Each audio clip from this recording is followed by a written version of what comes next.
Faire sa veille, anticiper, communiquer, évoluer, changer. Pas toujours simple dans notre quotidien professionnel RH. J'entends encore trop souvent, mais on n'a jamais fait comme ça. Cela m'a donné envie de nous aider et à voir notre métier RH différemment.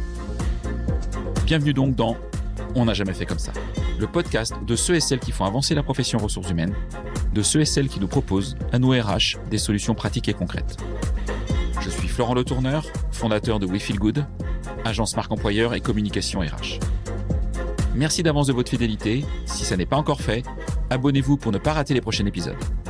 J'espère d'ailleurs que cet épisode ouvrira pour vous le champ des possibles et vous donnera envie de faire bouger les lignes RH dans votre entreprise. C'est parti et bonne écoute. Avant de démarrer, je suis fier d'accueillir un tout nouveau partenaire sur On n'a jamais fait comme ça. Lucas. Lucas, une entreprise qui propose des solutions autour de la gestion RH et des dépenses collaborateurs. Alors Lucas, je l'utilise quotidiennement depuis 8 ans.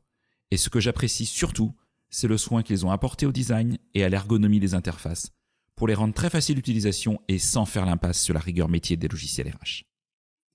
Mais Lucas, ce ne sont pas que des logiciels de gestion RH.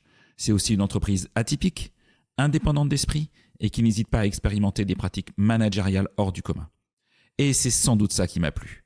Défier les normes établies comme je tente de le faire chaque semaine avec vous, avec On n'a jamais fait comme ça. Pour les découvrir, c'est très simple, lucas.fr, Lucca. Hello à toutes et à tous et bienvenue pour ce nouvel épisode de On n'a jamais fait comme ça. Alors aujourd'hui, j'ai le plaisir d'être à Paris, à 2 pas du Jardin du Luxembourg, dans les locaux de la société Reflect, solution de pilotage de data RH, et invité par son cofondateur, Léopold Adam. Merci Léopold d'avoir accepté cette invitation, de m'avoir permis de venir aussi te rendre visite. Comment vas-tu ? Bah écoute, ça va super bien. Très, très content d'être là ? Trop content de t'accueillir dans nos bureaux. Ok, cool. Alors, on va parler data RH. Tu étais le premier invité que j'ai en une 50aine d'épisodes qui va me parler de ce sujet. Je suis un ancien tech, donc très sensible à ces sujets data. Et effectivement, quand on avait échangé tous les deux la première fois qu'on s'était rencontrés, j'ai trouvé ça effectivement pertinent de t'inviter et que tu partages ton aventure entrepreneuriale, certes, mais l'importance de la data dans notre univers RH. Avant toute chose, j'aimerais revenir un peu sur ton parcours. Avant Reflect, qu'est-ce que tu faisais ? Ouais. Alors moi déjà j'ai un parcours. Donc j'ai fait du droit. Après j'ai fait une école de commerce. Et après j'ai bossé dans une boîte qui s'appelle Talent.io, donc que tu dois connaître. Ok. Donc là, pour te dire qu'en fait le secteur des RH m'intéresse depuis pas mal de temps. Donc j'ai bossé là-bas et ensuite après j'ai rejoint une boîte qui s'appelle Théodo, qui est une agence web à Paris, et qui est assez réputée parce qu'elle fait beaucoup progresser ses collaborateurs, notamment en les faisant faire différents métiers. Et donc là-bas, en fait, je suis rentré, j'ai fait de la gestion de projet digital, donc un peu product owner. J'ai fait du marketing et j'ai fait aussi beaucoup de recrutement. Et donc du coup, recrutement / RH en fait. Et dans ce cadre-là du recrutement, comme c'est une boîte qui est très data-driven, j'étais notamment beaucoup le nez dans les indicateurs de performance, etc. Et aussi, je faisais beaucoup d'analyse de la performance des employés, de la progression, des mobilités, voilà. Donc, je m'intéressais pas mal à ce sujet-là. Je suis resté 3 ans là-bas et j'ai rencontré mon associé qui s'appelle Baptiste, qui était un super ami, un super copain, on s'est bien entendu. Qui était aussi salarié de cette... Qui était aussi, qui est lui un ingénieur, enfin, qui est un dev, quoi. Ouais. Et du coup, on s'est bien marré... on s'est quand même bien amusé ensemble. On a eu quelques projets ensemble et on s'est dit, écoute, on travaille bien ensemble, ça serait top qu'on monte une boîte. On a monté une première boîte qui n'a pas marché, j'en parlerai peut-être. Vas-y maintenant. Ouais, qui s'appelle... c'est marrant, ça n'a rien à voir, mais c'est une boîte qui s'appelle Dunk. D'accord. Dunk, c'est l'abréviation de Destination Unknown. Et en fait, c'est une idée un peu tarée.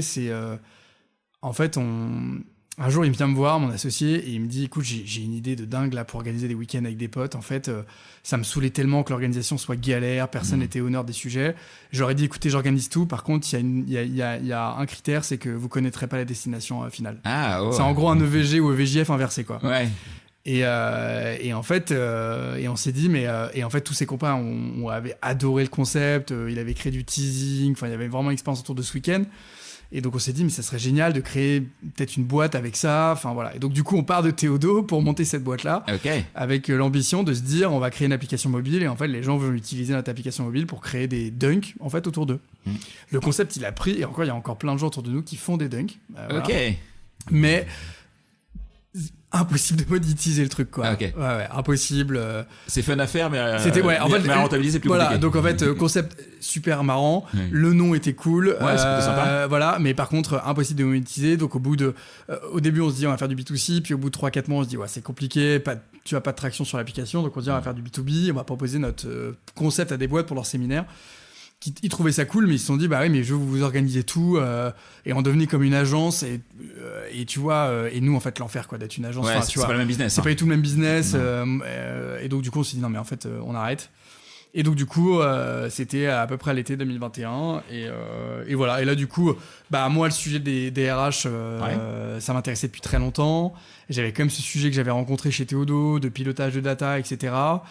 Et mon associé qui était vraiment dev et tout, on s'est dit il faut vraiment qu'on fasse un truc tech.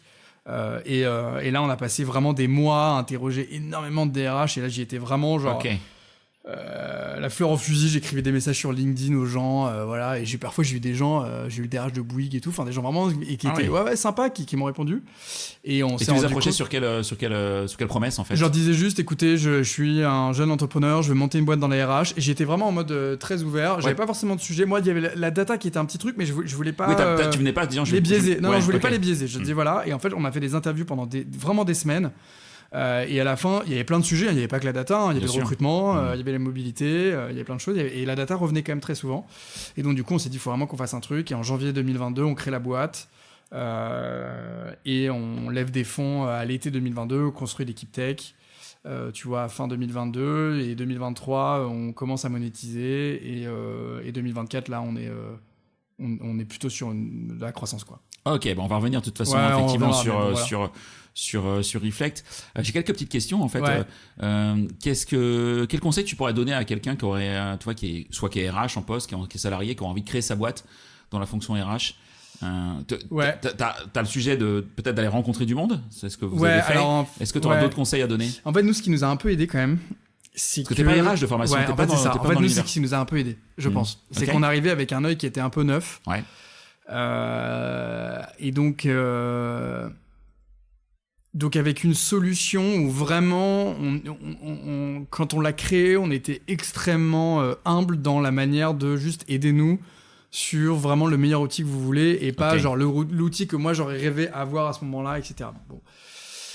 Donc c'est pas forcément un conseil. Mais pour quelqu'un qui est du coup RH, dans ces cas-là, ce que je ferais moi à sa place, c'est que je sortirais, en fait j'irais presque à la limite en dehors de mon secteur, et j'ouvrirais complètement mes chakras, et je me dirais ok, en fait je fais comme si j'étais pas RH, et je lirais un livre qui s'appelle The Mom Test. Qui est un livre génial, qui est très court, et qui vous aide à en fait interviewer des gens pour créer un produit. Et nous on l'a lu avec Baptiste, et ça nous a et c'est ça qui nous a fait faire des interviews qui étaient vraiment super, parce que c'est un livre qui te permet de faire des interviews de personnes sans mettre aucun biais. Et donc du coup, comme t'es RH, t'as beaucoup de biais, et donc du coup moi je lirais ce livre-là, et je ferais ça. Donc éviter les biais. À la limite, faut être naïf quelque part, faut être intéressé par. Faut être hyper naïf. Mais en mode naïf, j'essaie de comprendre, et je juge pas, quoi. Ouais, faut être très naïf, et faut être aussi très. Je pense qu'il faut être aussi parfois très pessimiste sur le marché, en se forçant, en se disant genre. En fait, je pense que c'est le marché qui fait la réussite aussi d'une boîte, et se dire est-ce que c'est vraiment un truc qui peut être très très gros, et donc du coup de se forcer à être l'avocat du diable à chaque fois, tu vois, vraiment. Ok. Enfin, c'est un peu contre-intuitif, mais je pense que c'est important. Ok, très très clair. Du coup, vous êtes deux cofondateurs, c'est ça? Oui. Toi, t'es plutôt sur la partie. Est-ce que je comprends, ton collègue est plutôt sur la partie tech, et toi sur la partie CEO, commercial, marketing? Mais en fait, comment vous faites? En fait, L'avantage qu'on a eu, c'est comme on a bossé dans une agence, moi je connais quand même assez bien les sujets techniques, donc je sais les problèmes qu'il va rencontrer, et lui, par son background et ses intérêts, il est quand même assez business. Et donc en fait, il a effectivement tout le sujet tech et produit, et moi j'ai tout le sujet, on va dire, sales market, sauf qu'en fait, on est quand même tous les deux... moi je sais très bien la roadmap produit et je la challenge, et lui challenge à chaque fois toutes les actions qu'on fait en marketing, donc en fait on est très complémentaires. Ok, très clair. Bon, on va venir sur Reflect. Ouais. Ok. Je vais commencer par une citation de Peter Drucker. Oui. On ne peut pas gérer ce que l'on ne peut pas mesurer. Ouais. T'en penses quoi? Non, mais en fait, ouais, ça devrait être un peu inscrit sur tous les murs, mais... Non, mais en fait, quand tu regardes un peu les autres départements RH, quand tu discutes avec des commerciaux, des gens dans le market, dans la finance, en fait, il y a des data partout, quoi. Ouais. Et depuis très, très, très longtemps, quoi. Et en fait, je sais pas ce qui s'est passé, mais en RH, ça a toujours été un peu un tabou. Et je pense si ça a été un tabou parce que du coup, tu te dis, on parle des gens, donc est-ce qu'il faut mettre des données derrière les gens, etc. Tu vois. Donc je pense que ça, c'était un sujet. Et sauf que les Américains, eux, ça, ils s'en fichent un peu. Et donc, du coup, c'est eux qui ont créé ce qu'on appelle les People Analytics. Mais tu vois, même en français, j'ai du mal à traduire ça, quoi. People Analytics, j'ai du mal à le traduire, quoi. Et en fait, c'est même Google qui a un peu créé cette expression-là. Et en fait, ils se sont dit, nous, on va mesurer tous les mouvements qui se passent au sein de Google. Et genre, Florent, quand tu arrives chez Google, qu'est-ce qui se passe, quoi. Ouais, c'est quoi ta mobilité ? Dans ton expérience collaborateur, tout ce qui va se passer, quoi. Ils vont tout regarder, tout. Et donc, du coup, en fait, c'est comme ça qu'ils arrivent à sortir que, en fait, les gens qui sont promus au bout de tant de temps viennent de tel background, etc. Enfin, voilà. En tout cas, ils essayent vraiment d'analyser ça. Et donc, du coup, ça a eu un impact énorme, parce que je m'en vais pas faire l'histoire de Google, mais en tout cas, on comprend le succès de la boîte, quoi. Et aujourd'hui, le succès de la boîte, c'est les gens qui y travaillent.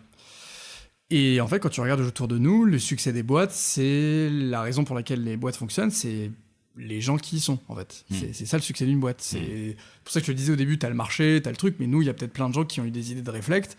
Mais aujourd'hui, pourquoi ça marche un peu, c'est qu'en fait, je pense qu'on a recruté des gens qui sont vraiment très bons. Et donc, du coup, pour comprendre... Et donc, du coup, ça nécessite de comprendre d'où ils viennent, de comprendre aussi leur mobilité. Si t'as des gens qui partent, pourquoi ils partent. Si t'as des gens qui viennent, pourquoi ils viennent. Si t'as des gens qui sont absents, pourquoi ils sont absents. Si t'as des gens qui sont promus, pourquoi ils sont promus. Et donc, du coup, nous, c'est ça ce qu'on fait, quoi. Et c'est ce qu'on essaye de faire avec Reflect. Et donc, du coup, je suis convaincu que pour comprendre, il faut mesurer. Et donc, du coup, mesurer des indicateurs. Alors après, on mesure pas... nous, on va pas finalement très loin par rapport à d'autres entreprises, notamment américaines, qui vont même mesurer, tu vois, les communications sur Slack, les communications sur mail, etc. Et en fait, le nombre de mails que tu reçois, et en fait, eux, ils vont... combien de temps tu réponds, enfin, j'imagine. En fait, eux, ils vont dire...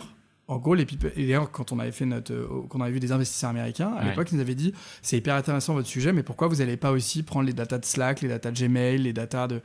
Et en fait, nous, on trouvait dans un RGPD, c'était un peu compliqué, etc.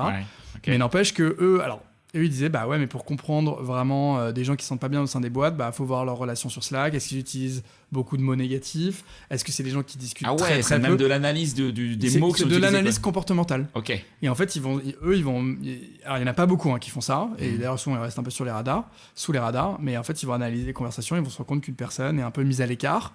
Mais en fait, tu peux utiliser des manières mauvaises, mais de bonne manière. La bonne manière, c'est, ok, une personne est mise à l'écart, elle discute avec personne, elle est en remote et tout, donc faut agir, quoi. Et la mauvaise action, c'est quand tu veux faire du flicage. Voilà. Mais donc, du coup, non, on va pas aussi loin que ça. Ok, hyper intéressant. On va venir un peu dans le vif du sujet, pardon.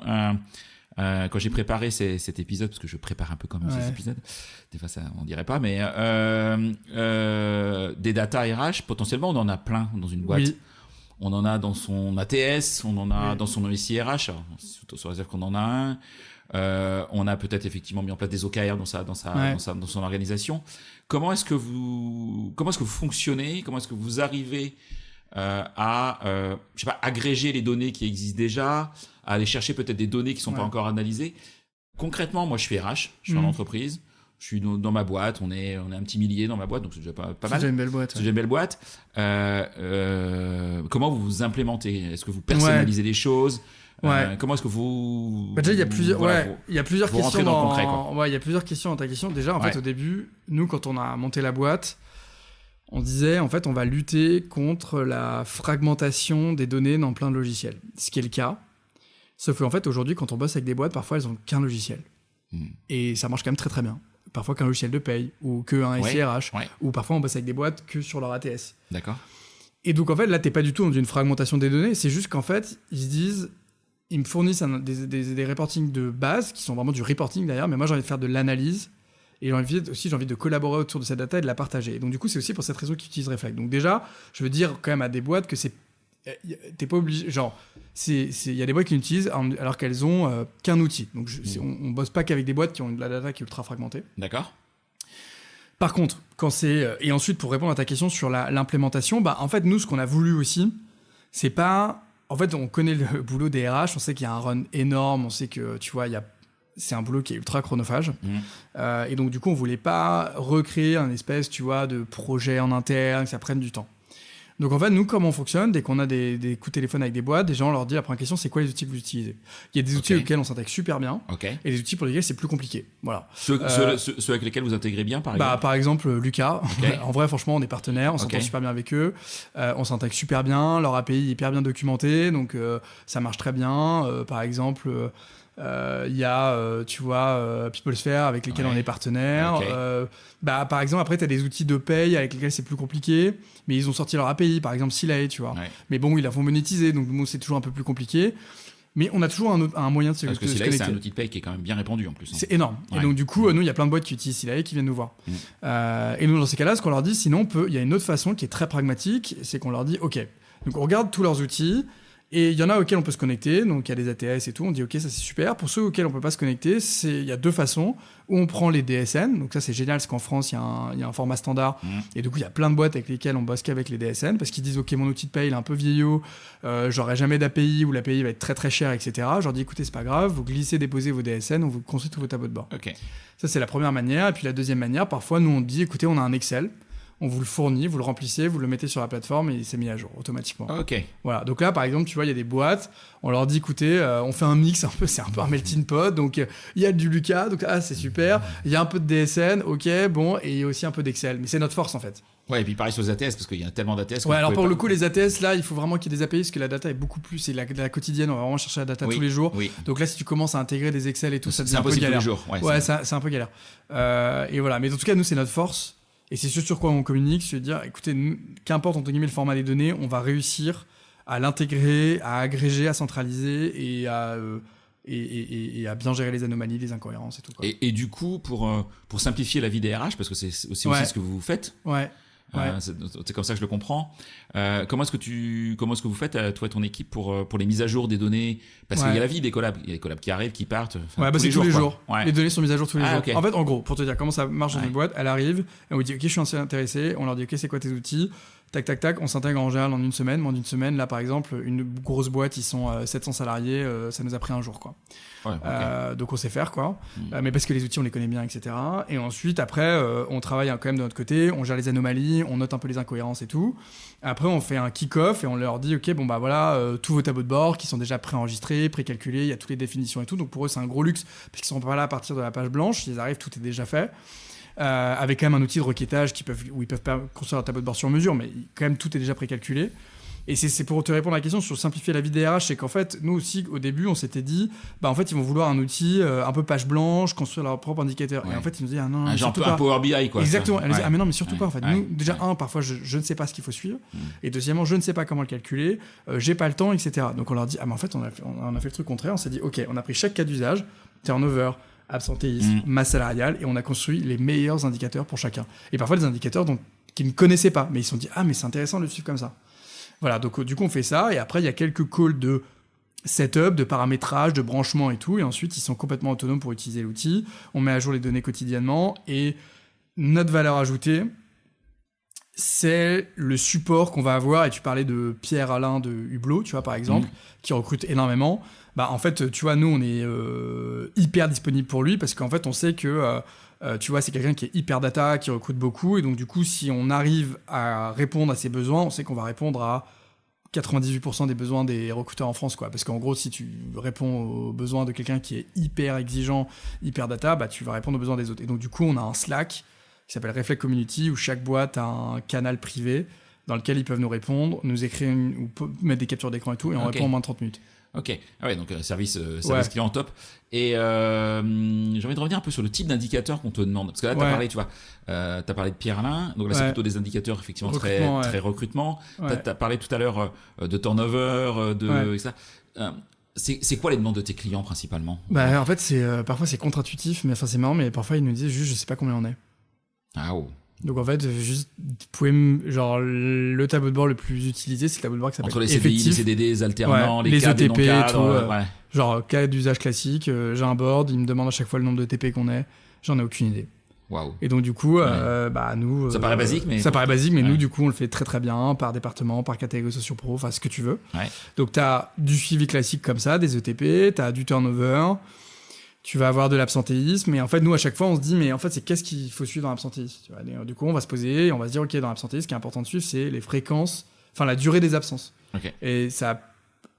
Et en fait, ce qui a le plus d'impact pour une boîte, c'est pas quelqu'un qui part en congé mat 3-4 mois. En fait, ça, c'est pas, c'est pas grave. C'est les micro-absences. Hein. Ouais, en fait, exactement. Bah, c'est les micro entre 1 et 3 jours. C'était ça qui était le plus compliqué. Tu peux pas les remplacer, il y a peut-être des problèmes de santé mentale, il y a peut-être des problèmes de fidélisation et tout. Et donc, du coup, nous, bah, tu vois, ça, on le fait, tu vois. On le fait et on fait un indicateur pour ça. Par exemple, pour, je sais pas, tu vois, les salaires, on a pas mal de dashboards. On en a un qui s'appelle salaire, d'ailleurs.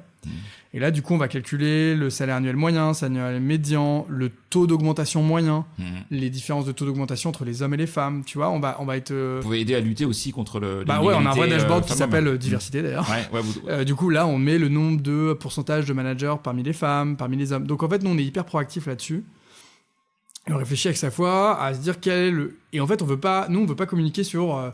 Il y a des milliers d'indicateurs, parce qu'en fait, je pense pas que ça soit forcément la bonne solution. Oui, parce que vu le nombre de clients que vous avez, vous voyez un nombre d'indicateurs. Ouais, mais en fait, tout le monde fait.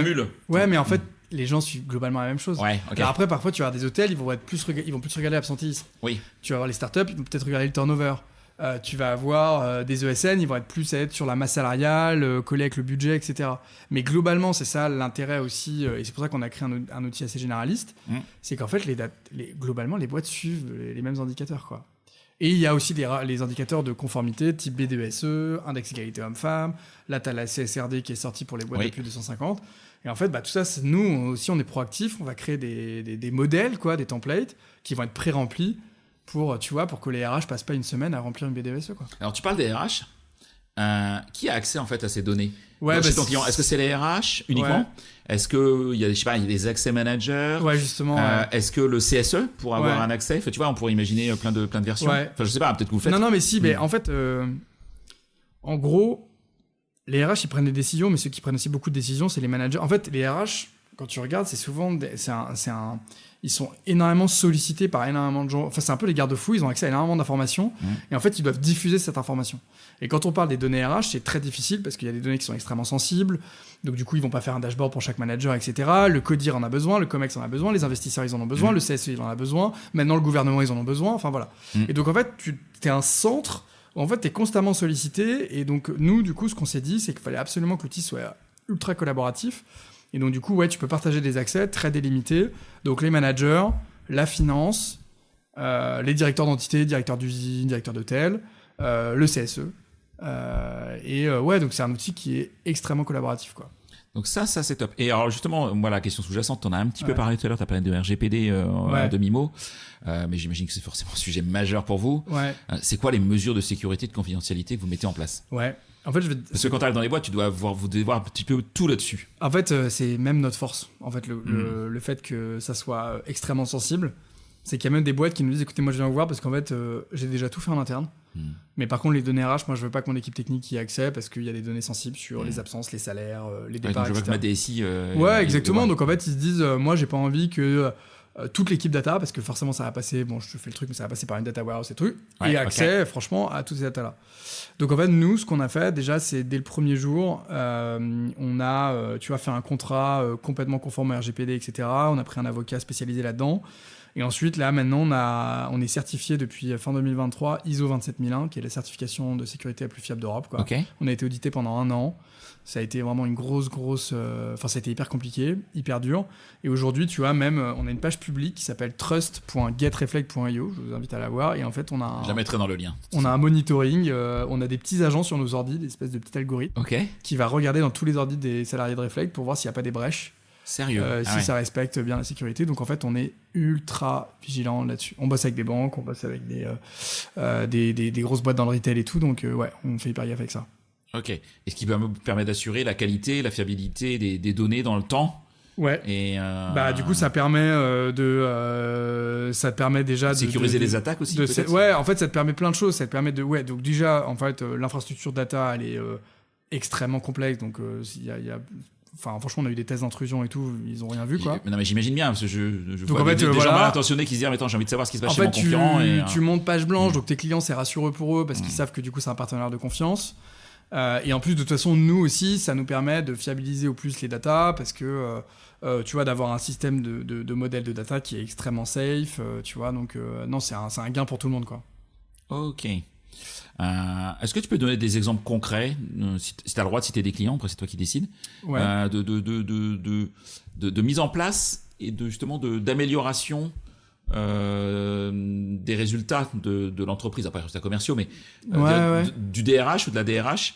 Moi, tu m'as fait gagner du temps, tu m'as aidé à voir peut-être mieux tel ou tel sujet que j'avais pas forcément perçu. Tu vois, par exemple, Peniel, c'est moi qui dis ça, parce que j'étais sur je regardais d'ailleurs leur testimonial avant. Et tu vois, Peniel, elle me disait un truc qui était Marine de Bustaret, qui est la DRH, elle me disait, en fait, t'as légitimé énormément mes actions RH, t'as été un énorme outil de communication. En fait, parfois, il y a les gens, tu montes une boîte avec une vision, et en fait, parfois, les personnes, quand tes utilisateurs ont pas la même vision que ça, quoi. Et elles, et beaucoup de boîtes nous disent, en fait, moi, c'est un énorme outil de communication auprès de mes parties prenantes. C'est un outil de crédibilité de la fonction RH. C'est un outil qui légitime mes actions, etc. Donc elle, par exemple, Marine, elle disait que ça a été game changer dans sa politique et sa stratégie RH pour légitimer, anticiper, etc. Welcome to Jungle, tu les connais bien, c'est notre premier client d'ailleurs. Ok. Welcome, eux, ils sont connus pour prendre des actions RH assez radicales. Quand même. Oui, quand même, oui. Ils ont besoin de mesurer, en fait. L'impact de la semaine de 4 jours, en fait, juste, est-ce que ça a baissé le turnover, est-ce que ça a baissé l'absentéisme, ok, tout le monde met une équipe en remote total, ok, est-ce que ça a baissé le turnover, etc. Donc ça a été hyper important pour eux. On a des boîtes, ça je peux pas forcément les citer, mais qui ont du coup qui ont pris aussi des actions difficiles avec Reflect, tu vois. Donc ça peut arriver aussi de comprendre comment est gérée ta masse salariale, qui sont les plus gros salaires, enfin tu vois, comment tu peux gérer des mobilités et tout. Donc c'est aussi un outil qui te permet d'avoir cette vision-là. Et tu as des outils qui ont recruté plus vite grâce à Reflect, parce qu'en fait, on se connecte aussi aux ATS et on leur permet, tu vois, de voir... Il y a un truc qui est quand même un peu dément. C'est que les ATS, ils devraient fournir ces données-là. Non, mais en fait, tout le monde doit les fournir. Les outils de paie doivent les fournir, les SIRH doivent les fournir. Mais en fait, ils le font. Quand tu regardes Lucas, ils ont des dashboards. Quand tu regardes Personio, ils ont des dashboards. Factorial, ils ont des dashboards. Quand tu regardes Fletcher, ils ont des dashboards. Ils ont tous un peu des dashboards. Mais déjà, c'est le problème, c'est que justement, les boîtes en utilisent plusieurs. Donc voilà. Première raison. Puis deuxième raison, c'est pas leur cœur business. Ouais, ok. Tu vois, donc en fait, c'est comme... tu vois, donc ils en font un peu, mais en fait, c'est tellement difficile de faire de la paye, c'est tellement difficile de faire un core RH, tu vois, c'est tellement difficile de gérer du funnel de recrutement que derrière, de faire des analytics qui sont ultra poussés, ultra granulaires, hyper bien visuels, même nous, tu vois, c'est hyper difficile, alors que c'est notre core business. On fait que ça, on a les data engineers qui ont fait les meilleures écoles d'ingé, qui ont 5 ans d'ancienneté, et c'est dur, tu vois, c'est vraiment dur. Donc en fait, c'est comme... tu vois, nous, on veut créer cette catégorie-là. Et en fait, comme les AT... Moi, on pourrait se dire, franchement, pourquoi les SIRH n'ont pas un logiciel de recrutement Franchement, qu'est-ce que vous faites, quoi ? C'est un truc... non, en fait, t'as des levers, t'as des fletchers, et ils ont créé une catégorie, ils marchent. Tu vois, t'as des boîtes énormes qui font que du recrutement, quoi. Et donc, du coup, nous, on pense que la catégorie data, c'est une catégorie en elle-même. Après, t'as des boîtes pour lesquelles ça leur va, tu vois. Mais nous, on pense que... on va encore plus loin, et on pense que c'est trop important pour que ça soit uniquement que dans un outil avec 3 graphes, quoi. Ouais, non mais ok. Et je sais pas si vous faites de la prospection ou pas. Ouais, on fait un peu de projection, on fait du forecast, puis là on est en train d'intégrer des features d'intelligence artificielle, quoi. Ok, tu peux en dire plus ? Ouais, bah si, non mais ça va. Okay. Non, mais oui, en fait, nous... De la vraie IA. Ouais, en fait, l'IA, si tu veux, nous, on regarde le truc depuis longtemps, mais on veut pas... En fait, on essaie de comprendre quel va être l'avantage pour Reflect. Okay. Donc, on n'est pas du tout en fait, même nous, dans notre com, etc., à chaque fois, on réfléchit sur si on se lance dans ce truc-là, est-ce que ça a un vrai impact pour nos utilisateurs. C'est pour ça qu'on a fait l'index égalité homme-femme ou la BDESE, qui sont des trucs entre guillemets pas sexy. Enfin, tu vois, je pense que tu vas avoir des fonds d'investissement américains, tu leur dis qu'ils font ça, ils sont là genre. Pourquoi dans ce pays vous faites ça? Pourquoi dans ce pays? Déjà, pourquoi vous faites ça? C'est pas intéressant et tout. Ouais, mais bon, quand tu parles à DRH, tu parles à la BDESE, c'est un calvaire. Ouais. Bon. Donc du coup, on l'a fait bien, on l'a complètement automatisé. Bon, et donc l'IA, on regardait un peu ça du coin de l'œil, on se dit ok, mais c'est quoi l'apport pour Reflect, etc. Et en fait, il y a quand même un truc, c'est que nous, on a énormément de data, tu vois, dans les boîtes. Et donc du coup, quand même, les boîtes ont besoin de questionner cette data-là. Et aujourd'hui, on a un outil dans Reflect qui s'appelle Explorateur de données, où en fait, tu peux faire des filtres, tu peux construire tes propres tableaux de bord. Mais ça nécessite quand même un peu de trucs manuels, de faire un filtre, mais d'enlever les intermittents, mais je veux rajouter que les managers, puis voilà. Et donc du coup, en fait, grâce à l'IA, tu vas pouvoir, un peu comme un copilote, et Reflect, est-ce que tu peux me sortir le taux de turnover de l'équipe sales ces 6 derniers mois et me sortir un peu les plus grandes trends, quoi. Et limite un graphe, et ça sort un graphe. pour mon PowerPoint. Voilà, exactement. Et là, ça te sort un graphe. Et du coup, ça, comme la data est complètement normalisée chez nous, parce qu'en fait, on file pas page blanche, donc en fait, on sait ce que c'est. Même te faire une analyse de la donnée, quoi. Et en fait, du coup, nous, on est capable de sortir des trends. Et après, on va être capable, au bout d'un moment, tu vas dire, mais est-ce que tu peux me sortir... Enfin, et Reflect, mais est-ce que il y a des choses que tu trouves bizarres, quoi. Enfin, tu vois. Et du coup, nous, on pourrait dire, oui, il y a un écart de départ chez l'équipe sales en période d'essai. Il faudrait que tu regardes ce qui se passe là. Et ça, on peut le faire. C'est du langage naturel. La data, on l'a. Elle est complètement normalisée parmi toutes les boîtes, donc on est en train déjà de bosser dessus. Ouais. Et est-ce que tu pourrais me donner accès? Je suis client, hein, je fais ma liste de courses, moi. À la comparaison, par exemple, ce qui se passe chez tes autres clients, sans les citer. On a déjà du bench, on en a déjà. Mais évidemment, j'ai pas accès aux données de tel ou tel concurrent. C'est déjà dans l'outil. En fait, le benchmark, c'est un truc qu'on a. Et voilà, très bon exemple. Je sais pas, je suis dans une boîte de SN, j'ai envie de me comparer aux autres boîtes de l'ESN, où est-ce que j'en suis, quoi. Le benchmark, en fait, on l'a sorti très vite. Sauf qu'en fait, tu vois, bon exemple, ça, c'est une feature qu'on a sorti très vite en disant les boîtes ont besoin de se comparer. Et en fait, ça n'a pas très très bien marché. Ah, ok. Parce que déjà, je pense qu'on n'avait pas assez de clients. Et en fait, tu vois, ils se sont dit genre. Ok, mais so what, tu vois, de comparer mon taux de turnover. Enfin, je pense qu'on n'avait pas assez de clients, pas assez de marché. Mais en tout cas, aujourd'hui, on a une feature de benchmark. Et on va sortir aussi finalement la segmentation pour comparer ton taux de turnover parmi d'autres ESN en France. Ouais. Donc ça, c'est déjà dans l'outil. Ouais. Ouais, à l'instar de ce que fait Figure sur. À l'instar de ce que fait Figure sur les salaires, sur la partie Rému, quoi. Ouais, c'est ça. Mais du coup, tu vois, nous, ce qu'on aimerait bien aussi faire avec l'IA, c'est qu'il y a énormément de documentation, il y avait plein d'articles, d'Harvard Business Review, il y a plein de gens qui écrivent des choses super sur les RH. Et du coup, tu pourrais te dire, dans Reflect, tu pourrais aussi intégrer, grâce à l'IA, genre de la recommandation un peu en disant voilà, juste Reflect, j'ai du turnover dans l'équipe sales et je suis enfin tu vois, est-ce que tu as des idées de ce que je pourrais prendre compte comme action, etc. Et tu vois, on pourrait les aider avec ça, quoi. Ouais, donc de l'analyse, voire du conseil. De l'analyse, et puis du forecast, c'est ok, Reflect, juste avec ce que tu vois dans mes datas, tu penses qu'on sera combien dans 6 mois dans la boîte en fonction du taux de turnover, du taux d'absentéisme, une sorte de stratégique workforce planning. Ça c'est possible, quoi. Bah oui, en soi, c'est... Voilà, donc en fait, nous, ça nous ouvre des opportunités qui sont énormes. Et donc, c'est juste qu'on veut y aller juste de manière pragmatique. Et c'est quoi la première chose qu'on va mettre en place? La première chose, c'est au moins, fais-moi un graphe sur mesure avec du langage naturel. Ok. Après, vous avez 18 mois, hein. 24 mois. Ouais, donc voilà, quoi. Donc, et en fait, une jeune boîte, mais avec déjà des idées à avancer, quand même. Ouais. Mais bon, en fait, le truc, c'est qu'il faut faire attention quand tu montes ta boîte aussi. C'est dans les conseils, c'est quand tu veux faire plein de trucs. Tu fais pas tout très bien, tu vois. Et tu vois, nous, à un moment, on avait commencé à s'intégrer à plein d'outils, puis en fait, il y a des boîtes qui disaient, vous devriez faire ça et tout, et en fait, on s'est dit, non, mais en fait, on arrête, tu vois, on va un peu se recentrer. Et ça, je pense aussi, ce qui fait notre force, c'est qu'on n'est pas allé dans tous les sens, tu vois. Nous, on fait pas les entretiens annuels, tu vois. Ouais, il y a des fonctionnalités, vous avez peut-être décidé de pas faire aujourd'hui. Ouais, on fait pas, enfin, tu vois, pour l'instant, il y a des boîtes qui nous disent, ouais, mais tant que vous avez pas le comparatif de la masse salariale avec mon budget, je vous prends pas. Bah, ok, mais en fait, pour l'instant, nous, on n'est pas un outil de business planning et tout, donc, ouais, effectivement, mais par contre, t'as quand même des boîtes qui de 800, 1000 personnes qui viennent te voir en disant, moi, je veux exactement ce que vous faites. Et donc, du coup, tu te dis, ça te rassure sur le fait que, oui, quand t'es jeune et que t'es 4 full-time et que t'es une petite dizaine avec tous les trucs, tu peux juste pas tout faire, quoi. Est-ce que des fois, vous avez des RH qui sont réticents à analyser leurs données et si oui, quel conseil tu donnerais à un RH qui oserait pas aller sur ce terrain de jeu? En fait, il y a aussi un sujet de... En fait, moi, je peux comprendre qu'ils y voient pas d'intérêt si franchement, ils sont pas énormément... Enfin, en gros, on a toujours fait comme ça, quoi. Ouais, non, mais voilà, on a toujours fait comme ça. On n'avait pas les données, donc... on a toujours fait comme ça, mais la boîte, elle marchait, quoi. Donc, exactement. Mais t'es gentil avec ton outil, il va me coûter je sais pas combien de centaines d'euros par mois, mais... en fait, c'est vrai que c'est compliqué de bosser avec des boîtes qui n'essayent pas de faire ce qu'on fait sur Excel. C'est sûr que quand t'as une boîte et qui dit genre, tout va bien... C'est compliqué de créer le besoin, tu vois. Donc en fait, moi je leur dis, écoutez, franchement, bravo déjà, si ça vous va, c'est très bien. C'est vrai que c'est fréquent quand t'as des boîtes qui sont moins de 80, qui a pas beaucoup de mouvement, c'est une PME. Enfin, tu vois, est-ce que t'as besoin d'avoir un outil comme le nôtre? J'en suis pas sûr.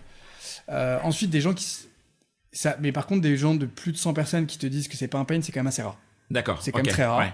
Ça, c'est la première chose. Et la deuxième chose, c'est que c'est souvent quand tu creuses, c'est pas qu'ils ne veulent pas, c'est qu'en fait, il y a un décalage avec leurs compétences. Et en fait, du coup, ce qu'on va leur demander, du coup, ça les fait peur. Et donc, ils disent, oui, mais en fait, moi, j'y vais pas parce que de toute façon, qu'est-ce qui va se passer? Je vais devoir passer mon temps sur Excel et en fait, je sais pas faire. Et du coup, comme tout le monde, quand on sait pas faire, on a peur et en fait, du coup, on fait pas quoi. Donc, du coup, moi, je leur dis, en fait, on va vous accompagner, on va le faire à votre place et c'est complètement automatisé. Donc, moi, j'essaie de les rassurer là-dessus. Après, des gens qui sont vraiment réticents, à la data et tout, j'en ai jamais vu. Ok, réellement. Okay. Et d'ailleurs, même parfois, tu pourrais dire les anciennes générations et tout. Moi, j'ai eu plus de DRH, tu vois, avec beaucoup d'expérience, qui étaient justement hyper curieux de ce qu'on était en train de faire, quoi. Tu vois. Ok. T'as parlé un peu des prochaines fonctionnalités, en tout cas des fonctionnalités qui étaient en cours de développement avec l'IA. Comment tu vois justement, en prenant un peu plus de hauteur, l'évolution du rôle des données, du rôle de la data RH dans le monde RH? Est-ce que tu penses que ça va devenir un incontournable en fait, comme peut-être aux États-unis? Ah oui, moi je pense que en fait, comme les pays anglo-saxons. Mais en fait, c'est déjà un incontournable en fait. Quand tu regardes, il y a pas une boîte qui fait pas du reporting RH, il y a pas une boîte qui. En fait, ça qui est parfois un peu bizarre, c'est que nous on a l'impression parfois de créer un peu cette catégorie et tout, mais en fait quand tu parles aux boîtes, oui, en fait c'est galère depuis des années et tout, mais en même temps t'as pas 100 000 concurrents. Ouais, voilà, et oui, voilà, on n'a pas 100 000 concurrents. Les concurrents qu'on a, c'est des concurrents qui font uniquement, tu vois, de la BDSE, quelques rapports et tout. Après, t'as des gros Power BI.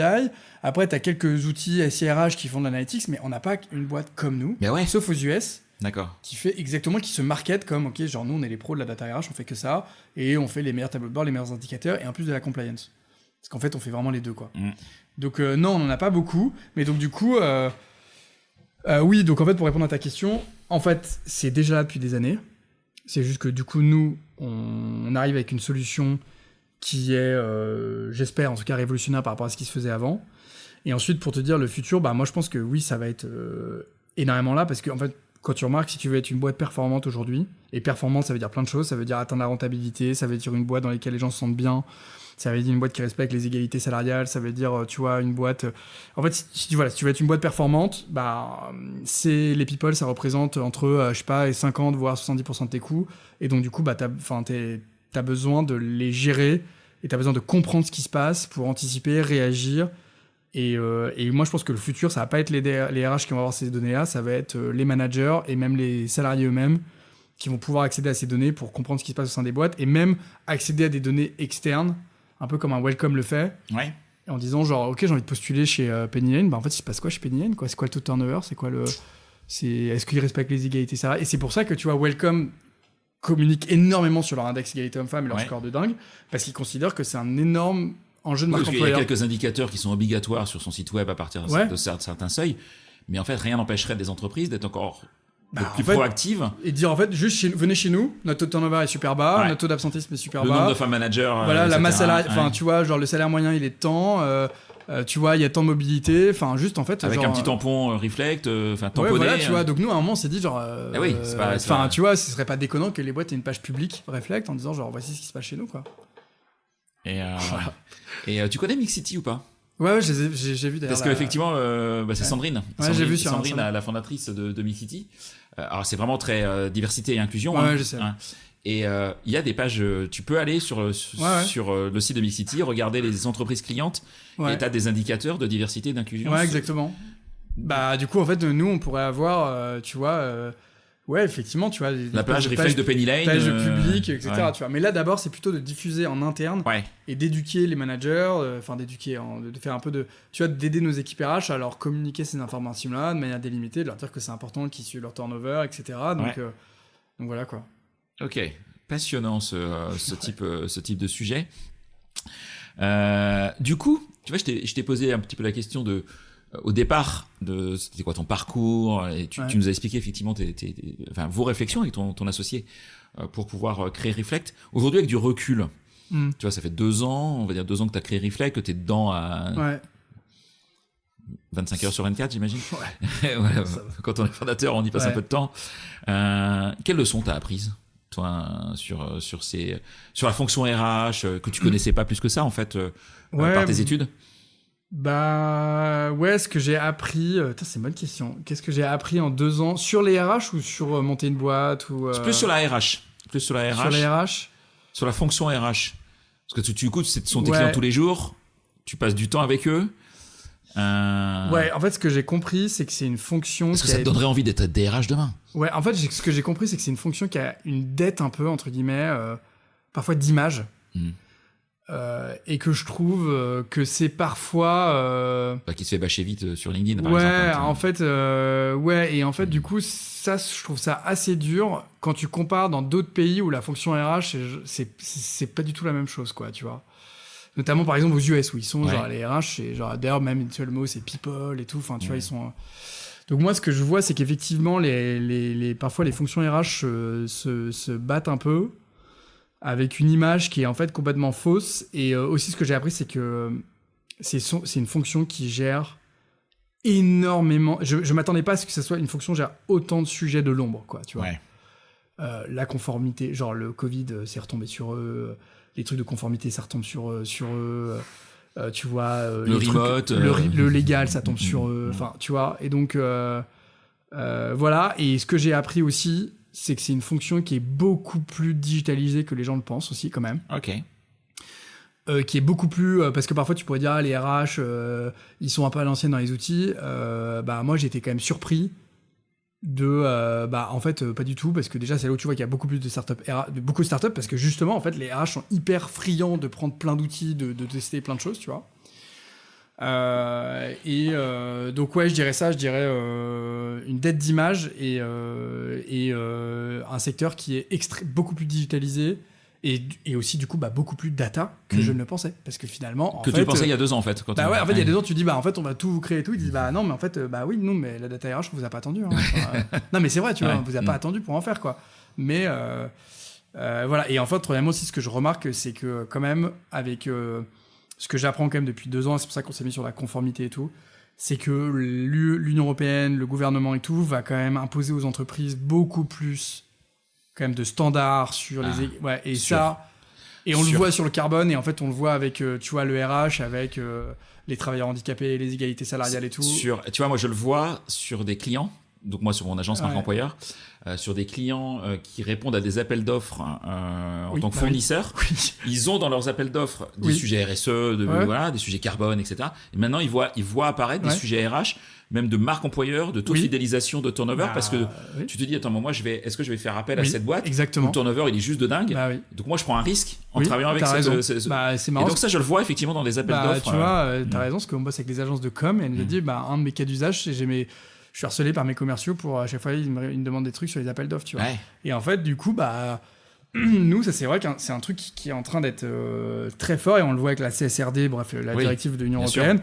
Bon, c'est pas encore très clair la gestion des définitions. C'est récent, mais en fait, c'est vraiment, ça va être extrêmement chronophage de produire tous ces indicateurs-là, et en même temps, c'est ultra important parce que l'index égalité homme-femme, je pense que ça fait quand même beaucoup bouger les choses, quoi. Voilà, donc ça c'est vrai que ça me surprend. Il y a besoin de la loi de temps en temps pour faire avancer ça me surprend la conformité tu vois qu'il y a dans les équipes RH, auxquelles je m'attendais pas. Ok, très clair. Est-ce qu'il y a une question que je t'ai pas posée que tu aurais aimé que je te pose? Un sujet qu'on n'a pas abordé, tu aurais voulu en parler?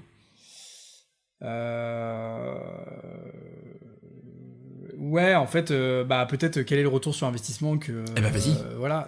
Mais en fait, c'est... Combien ça coûte et non, quel est le ROI? pas combien ça coûte. Non, mais les ROI, en fait, j'ai fait exprès de me poser une question piège, tu vois. Parce qu'en fait, effectivement... Déjà, c'est quoi ton client? Parce que pour répondre à ça, c'est quoi ton client cible? Moi, c'est des boîtes entre 100 et 1500 salariés. Ouais, ok. Les ETI, en gros, les ETI, c'est vraiment notre... Voilà, à partir de 100 salariés, on peut... À partir de 100, parce que de toute façon... Ça paraît du sens d'avoir... Bah oui, parce que de toute façon, tu dois fournir la BDESE, l'index qualité homme-femme et tout. Et en plus, oui, à partir de 100, tu commences à monitorer ton turnover, ton taux d'absentéisme, ta masse salariale, et puis très vite, ça finit sur Excel, c'est pas très fiable, c'est chronophage, et c'est dommage, parce que nous, on a des pricing qui vont pour des boîtes de 100 qui sont pas très chères, etc. En fait, le retour... ROI, le ROI, mais en fait, c'est une question, je pense qu'il faudrait que tu poses à chaque entrepreneur qui monte dans les RH, parce que c'est super dur, en fait, de prouver ton ROI quand tu montes une boîte dans les RH, parce que parfois, c'est souvent indirect. Alors, en fait, nous, comment on calcule? À chaque fois, on essaie de se dire, en fait, c'est quoi l'ambition de la boîte, en fait, dans l'année, et comment Reflect va... Et pourquoi les RH vont accompagner cette ambition-là. T'as des boîtes, elles me disent, OK, je suis sous LBO, on est 600, je dois être 2000 dans 2 ans. Ok, bon, moi, Reflect, du coup, ça a du sens parce qu'en fait, je vais t'aider à atteindre cet objectif-là. Parce que on va faire baisser ton turnover, tu vas comprendre d'où viennent les arrêts. Enfin, tu vois, on va t'aider à atteindre cet objectif-là. T'as des boîtes qui vont nous dire, ok, en fait, moi, je suis une boîte dans l'hôtellerie, j'ai envie de baisser mon absentéisme, etc. C'est un énorme coût. Ok, du coup, on va les aider là-dessus. Donc ça, c'est un retour sur investissement, mais qui est assez indirect parce que moi, je vais pas bullshiter, je vais pas dire aux boîtes, j'ai baissé ton absentéisme dans 1 mois, tu vois. Mais par contre, en comprenant d'où il vient, tu vas pouvoir réagir, anticiper. Voilà. Donc ça, c'est vraiment, c'est comme tout outil de BI. Et puis le deuxième retour sur investissement, c'est juste le temps, quoi. Et en fait, ça, c'est vraiment tu concret. fais gagner du temps au RH, là, c'est sûr. C'est concret. Nous, il y a une boîte d'ailleurs, c'est marrant. Elle m'a dit, du coup, je suis allé faire le pied de, tu vois, grue dans le bureau du CFO qui allait me valider le budget. Et la première question du CFO lui a dit, ok, ça prend combien de temps à tes équipes? Elle a tout mis sur un Excel. Il allait voir chaque personne, le responsable paie, la responsable contrôle de G, etc. Il leur a dit, ok, le temps que tu vas gagner, est-ce que toi, tu serais ok de faire ce projet-là, etc. Ah bah ouais, super intéressant. Et donc, du coup, lui, il a vu un vrai retour en disant, ok, genre, ils vont gagner un jour, un jour ou 2 jours par mois. Ces 2 jours par mois, je vais pouvoir la consacrer sur un autre projet, tu vois. Donc, il avait vraiment, lui, il a eu une vraie réflexion, analytique, axe analytique, tu vois, même centre de coût. Et enfin, le troisième retour sur investissement, c'est qu'en fait, tu vas être en conformité avec des obligations légales, et ça, juste, t'as pas le choix, quoi. Donc, en fait, c'est chiant à le faire, mais faut le faire. Mais ça n'a pas pris, parce que... tu les fais pas, tu peux taper un contrôle URSSAF, tu ton CSE, et puis même si t'as un CSE qui est un peu fort, un peu dur, avoir un outil comme le nôtre, tu leur montres aussi que tu fais un pas vers eux, quoi. Ouais, et puis tu leur amènes des éléments fiables, quoi. Et en plus, c'est fiable. Ouais, parce que du coup, on s'est rendu compte, c'est un client, je peux pas les citer pour le coup. Elle a failli à un moment arrêter d'utiliser Reflect parce qu'elle s'est dit, écoutez, en fait, juste le reporting que vous me faites, en fait, je me rends compte que du coup, le mien était faux depuis 3 ans, et donc du coup, ce que je montre à mon CSE est faux depuis 3 ans, et donc du coup... je suis pas bien. Je suis pas bien, quoi. Donc en fait, j'ai pas envie que vous utilisez. Je dis, oui, voilà, c'est juste mettre le sujet sous le tapis, par contre. Donc, ouais, parce que de toute façon, c'est juste... Donc en fait, du coup, on leur a dit, non, en fait, ce que tu vas dire, c'est qu'en fait, j'ai dit, je suis désolé, je me suis trompé depuis 3 ans, mais du coup, pour faire un pas vers vous, j'ai pris une solution qui coûte un certain prix. Voilà. Et tu repars, et même pour elle repart sur un climat de confiance avec son CSE qui n'a plus rien à voir. Exactement ça. Ouais. Donc peut-être que certains vont lui dire, je suis pas content, machin, mais bon, passer l'émotion du moment, on revient sur les choses positives, quoi. Ouais, exactement. Donc, intéressant. Ouais. Très, très intéressant. Est-ce qu'il y a des anecdotes qui se sont arrivées avec des clients, des choses que tu n'as jamais racontées avec des clients, des collaborateurs d'ailleurs, des anecdotes non, mais que tu pourrais raconter? Des rendez-vous un peu marrants. On a eu une boîte où ça m'est jamais arrivé. Je suis arrivé dans un rendez-vous où il y avait tout le CSE et que des syndicats. Force ouvrière, CFDT, CGT et tout. Et c'est vrai que tu vois, nous on est un peu dans un environnement... donc on est une start-up, on a bossé avec beaucoup de start-up, on bosse avec des boîtes, tu vois, des ESN où l'ambiance est plutôt, parfois, ça va, tu vois, on a des boîtes dans le retail. Et là... Climat social plus tendu, là. Et là, je suis arrivé dans un rendez-vous et on était avec mon associé, avec Baptiste, et là on s'est dit, ok, genre en fait, effectivement, c'est aussi ça c'est ça, quoi, la vraie vie, quoi. Et là, c'est des engueulades directes avec le DRH. Non, mais et donc nous on était là entre les deux en se disant on est de quel côté et tu vois donc et ouais, là je me suis dit ok, c'est vrai que ça peut arriver, et donc du coup comment nous on s'adapte, tu vois, pour aller dans leur sens en leur disant juste vous pouvez pas avoir accès à tout ça, et en même temps les écouter en disant ouais, c'est vrai que c'est chiant s'ils voient pas certaines infos. Donc ouais, ça c'était quand même marrant. Non, des anecdotes positives, j'entends. Ouais, positives. Non, mais après, c'est vrai que des anecdotes... En vrai, moi, mes meilleurs souvenirs, c'était premiers clients, quoi. Enfin, tu vois, c'est quand même... Des anecdotes positives, c'est quand même chouette. Des boîtes qui te disent... Alors, franchement, t'es... Non, si, il y a une anecdote qui est marrante, mais c'est le premier client, c'est Welcome. Donc, premier client payant, qui nous dit « Ok, je pars avec vous et tout ». Et franchement, on était avec Baptiste et moi, hein, franchement. Donc, et on commence à s'intégrer et tout, et on se rend compte qu'il y a vraiment... La data, c'est méga complexe, et Baptiste, c'est un ingénieur, mais c'est pas un data engineer, quoi. Oui. Et je me rappelle très bien du mail de Mathilde, qui nous dit « Écoutez... j'adore votre... » Donc, elle utilise Reflect, elle le paye, elle le dit « Par contre, il y a trop d'erreurs dans les datas, donc vous avez 1 mois pour régler ça. » Genre, vous avez 1 mois, quoi. Ouais. Et nous, on était en pleine levée de fonds, en plus. Et donc, du coup, là, on fait appel à des copains super forts en data. T'as pas le droit de pas te louper. En plus, avec un Welcome, c'est pas possible. Non, mais elle nous dit, en fait, c'est simple. Même si j'ai payé, je m'en fous. En fait, juste, vous avez 1 mois. Je vous donne 1 mois. Donc, on se rappelle dans 1 mois. Si c'est pas corrigé, tant pis pour vous, quoi. On arrête. Et du coup, nous, pendant 1 mois, genre, branle-bas de combat, on fait appel à des copains trop forts en data et tout. Et en 1 mois, genre, on corrige tout. Et elle dit, OK, bon, bah, c'est bon, c'est go, quoi. Ouais. Donc, ouais, ça, c'est. La vie d'entrepreneur. Ouais, voilà. Mais c'est des trucs, après. Ouais, vous a fait gagner un temps pas possible. Bah ouais, en fait, mine de rien. En fait, mine de rien, juste on n'avait pas le modèle de data qui correspondait à ce qu'il voulait, quoi. Donc en fait.